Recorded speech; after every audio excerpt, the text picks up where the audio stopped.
Millions of green helmets are swept up from the ocean floor by trawlers in one hull. Whether they agree or not, the moment they are chosen, their fate is sealed. They will make a precious contribution to the advancement of human medicine. Workers select large, healthy adult horseshoe crabs and carefully rinse them with fresh water from head to tail. Once ashore, they are transported by truck to a facility that could make even lab mice shudder. Known colloquially as horseshoe crabs, these creatures predate dinosaurs and belong to the ancient arthropods. Despite their name and aquatic nature, their closest relatives are spiders and scorpions. In a state of bewilderment, these horseshoe crabs are taken to a closed room. Workers fold their bodies, placing them on racks, exposing a thin membrane at their joints, the ankle area, just behind their glowing blue hearts. A needle is then inserted, and their turquoise blood begins to flow out through tubes within seconds. Researchers discovered an enzyme in their blue blood, known as limulus amoebocyte lysate, LAL, which clots upon contact with toxins. This makes it an invaluable biological reagent, used to test a variety of medical supplies. But this marks the unfortunate beginning of their ordeal. Over 500,000 horseshoe crabs are brought to these facilities annually, forced to donate 30% of their blood. Many cannot endure the stress and collapse on the racks, dying in silence.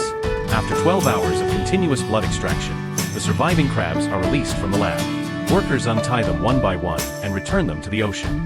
Yet, even among those that make it back alive, over 1/3 succumb to blood loss within days. Those that survive are often left severely weakened, their health permanently compromised.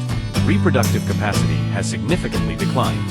Every year between May and June, millions of female horseshoe crabs quietly crawl ashore, dragging 1, 2, or even 5 companions behind them. This is the largest annual matchmaking event. Despite the entourage of male crabs trailing them, female horseshoe crabs don't require physical intimacy to reproduce. They rely on external fertilization. After digging into the sandy shore, they begin laying eggs. The males, trailing closely behind, slowly release sperm onto the eggs as they are laid. Female horseshoe crabs are significantly larger than males and are often the main targets for blood extraction. Unlike in previous years, fewer husbands are needed for each female to lay eggs. Even so, a single female can lay thousands of eggs.